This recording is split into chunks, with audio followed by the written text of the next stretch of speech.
Selamat pagi. Saat ini saya akan melanjutkan membaca Kisah Para Rasul 20 mulai ayat 17. Perpisahan Paulus dengan para penatua jemaat Efesus. Karena itu ia menyuruh seorang dari Miletus ke Efesus dengan pesan supaya para penatua jemaat datang ke Miletus. Sesudah mereka datang, berkatalah ia kepada mereka, "Kamu tahu bagaimana aku hidup di antara kamu sejak hari pertama aku tiba di Asia ini.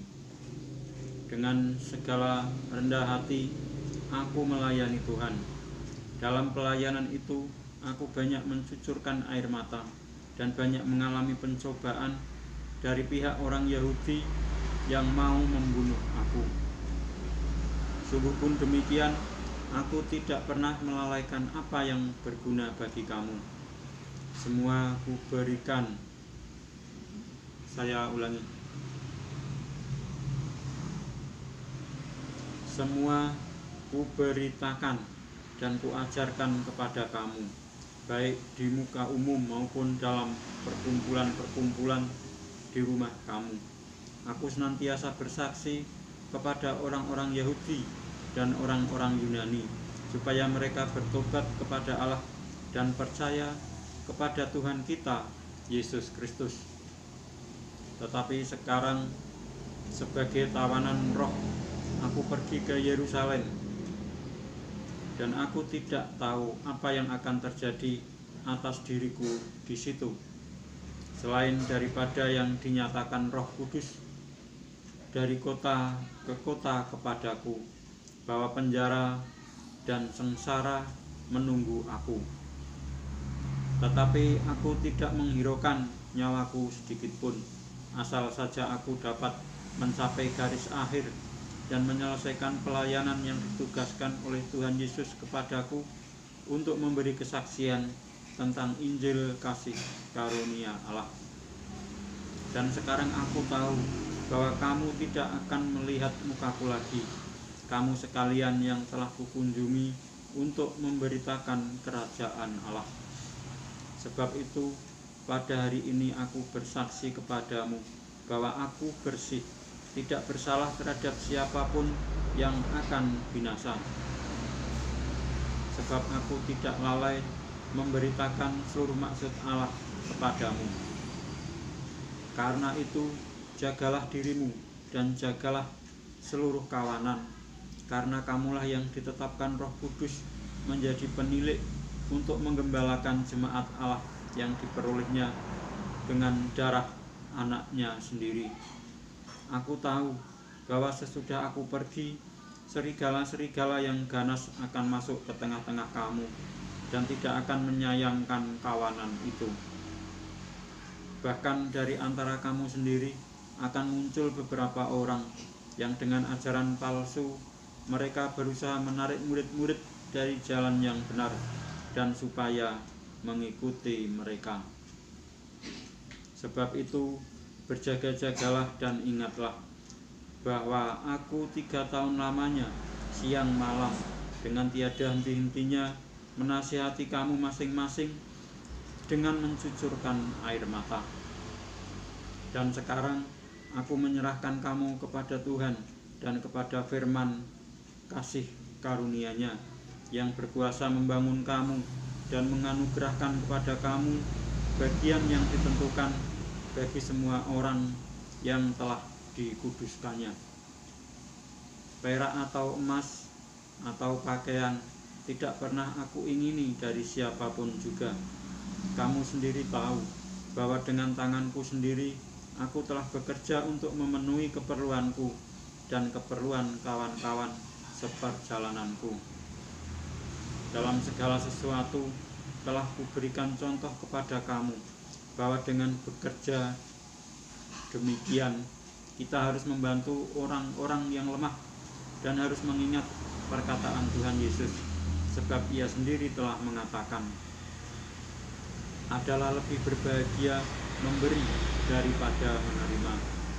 Sesudah mengucapkan kata-kata itu, Paulus berlutut dan berdoa bersama-sama dengan mereka semua. Maka menangislah mereka semua terseduh-seduh, dan sambil memeluk Paulus, mereka berulang-ulang mencium dia. Mereka sangat berduka cita, terlebih-lebih karena ia katakan bahwa mereka tidak akan melihat mukanya lagi.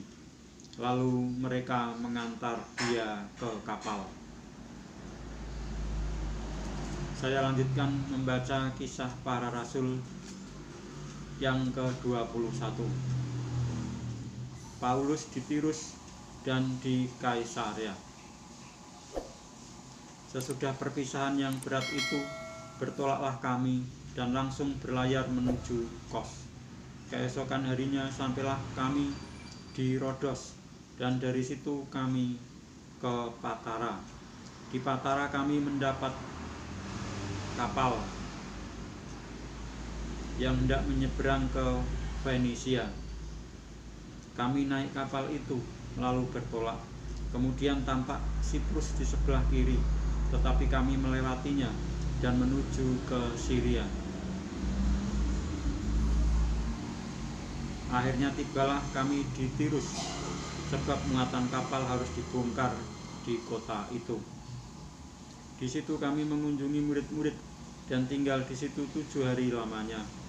Oleh bisikan Roh, murid-murid itu menasehati Paulus supaya ia jangan pergi ke Yerusalem. Tetapi setelah lewat waktunya, kami berangkat meneruskan perjalanan kami.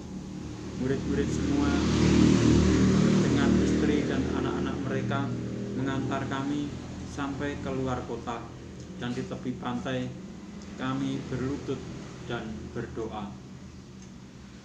Sesudah minta diri, kami naik ke kapal dan mereka pulang ke rumah. Dari Tirus kami tiba di Ptolomais, dan di situ berakhirlah pelayaran kami. Kami memberi salam kepada saudara-saudara dan tinggal 1 hari di antara mereka. Pada keesokan harinya kami berangkat dari situ dan tiba di Kaisarea. Kami masuk ke rumah Filipus, pemberita Injil itu, yaitu satu dari ke-7 orang yang dipilih di Yerusalem, dan kami tinggal di rumahnya. Filipus mempunyai 4 anak darah yang beroleh karunia untuk bernubuat. Setelah beberapa hari kami tinggal di situ, datanglah dari Yudea seorang nabi bernama Agabus. Ia datang kepada kami. Ia datang pada kami, lalu mengambil ikat pinggang Paulus. Sambil mengikat kaki dan tangannya sendiri, ia berkata, "Demikianlah kata Roh Kudus, beginilah orang yang mempunyai ikat pinggang ini akan diikat oleh orang-orang Yahudi di Yerusalem dan diserahkan ke dalam tangan bangsa-bangsa lain." Mendengar itu, kami bersama-sama dengan murid-murid di tempat itu meminta supaya Paulus jangan pergi ke Yerusalem.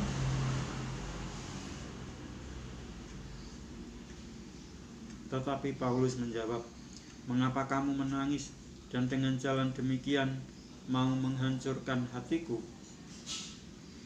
Sebab aku ini rela bukan saja untuk diikat, tetapi juga untuk mati di Yerusalem oleh karena nama Tuhan Yesus." Karena ia tidak mau menerima nasihat kami menyerah dan berkata, "Jadilah kehendak Tuhan."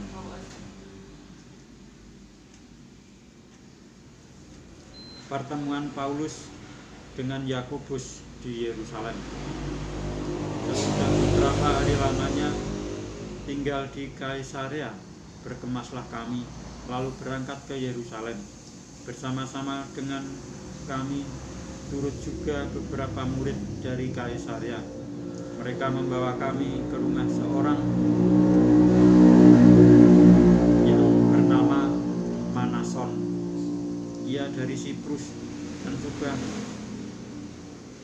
Saya ulangi, ia dari Siprus dan sudah lama menjadi murid. Kami akan menumpang di rumahnya. Ketika kami tiba di Yerusalem, semua saudara menyambut kami dengan suka hati. Pada keesokan harinya, pergilah Paulus bersama-sama dengan kami mengunjungi Yakobus. Semua penatua telah hadir di situ. Paulus memberi salam kepada mereka, lalu menceritakan dengan terperinci apa yang dilakukan Allah di antara bangsa-bangsa lain oleh pelayanannya. Mendengar itu mereka memuliakan Allah. Lalu mereka berkata kepada Paulus, "Saudara, lihatlah, beribu-ribu orang Yahudi telah menjadi percaya, dan mereka semua rajin memelihara hukum Taurat. Tetapi mereka mendengar tentang engkau, bahwa engkau mengajar semua orang Yahudi yang tinggal di antara bangsa-bangsa lain untuk melepaskan hukum Musa, sebab engkau mengatakan supaya mereka jangan menyunatkan anak-anaknya dan jangan hidup menurut adat istiadat kita. Jadi bagaimana sekarang? Tentu mereka akan mendengar bahwa engkau telah datang kemari. Sebab itu lakukanlah apa yang kami katakan ini. Di antara kami ada 4 orang yang bernazar. Bawalah mereka bersama-sama dengan engkau. Lakukanlah pentahiran dirimu bersama-sama dengan mereka, dan tanggunglah biaya mereka, sehingga mereka dapat mencukurkan rambutnya. Maka semua orang akan tahu bahwa segala kabar yang mereka dengar tentang engkau sama sekali tidak benar, melainkan bahwa engkau tetap memelihara hukum Taurat.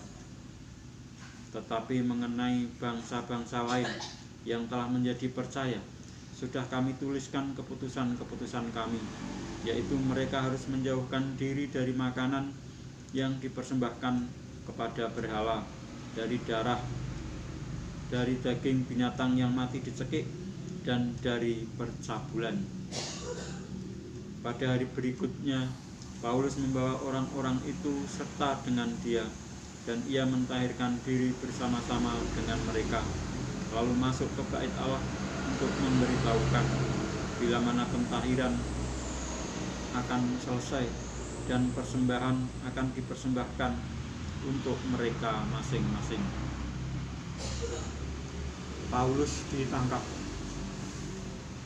Ketika masa 7 hari itu sudah hampir berakhir, orang-orang Yahudi yang datang dari Asia melihat Paulus di dalam bait Allah, lalu mereka menghasut rakyat dan menangkap dia sambil berteriak, "Hai orang-orang Israel, tolong, inilah orang yang di mana-mana mengajar semua orang untuk menentang bangsa kita dan menentang hukum Taurat dan tempat ini. Dan sekarang ia membawa orang-orang Yunani pula ke dalam bait Allah dan menajiskan tempat suci ini. Sebab mereka telah melihat Trofimus dari Efesus sebelumnya bersama-sama dengan Paulus di kota, dan mereka menyangka bahwa Paulus telah membawa dia ke dalam bait Allah. Maka gemparlah seluruh kota, dan rakyat datang berkerumun, lalu menangkap Paulus dan menyeretnya keluar dari bait Allah. Dan seketika itu juga semua pintu gerbang bait Allah itu ditutup. Sementara mereka merencanakan untuk membunuh dia, sampailah kabar kepada kepala pasukan bahwa seluruh Yerusalem gempar. Kepala pasukan itu segera bergerak dengan prajurit-prajurit dan perwira-perwira dan maju mendapatkan orang banyak itu. Ketika mereka melihat dia dan prajurit-prajurit itu, berhentilah mereka memukul Paulus. Kepala pasukan itu mendekati Paulus, menangkapnya dan menyuruh mengikat dia dengan 2 rantai, lalu bertanya siapakah dia dan apakah yang telah diperbuatnya. Tetapi dari antara orang banyak itu ada yang meneriakkan kepadanya ini, ada pula yang meneriakkan itu, dan oleh karena keributan itu ia tidak dapat mengetahui apakah yang sebenarnya terjadi. Sebab itu ia menyuruh membawa Paulus ke markas. Ketika sampai ke tangga, Paulus terpaksa didukung prajurit-prajurit karena berdesak-desaknya orang banyak yang berbondong-bondong mengikuti dia sambil berteriak, "Nyahkanlah dia." Paulus minta izin berbicara.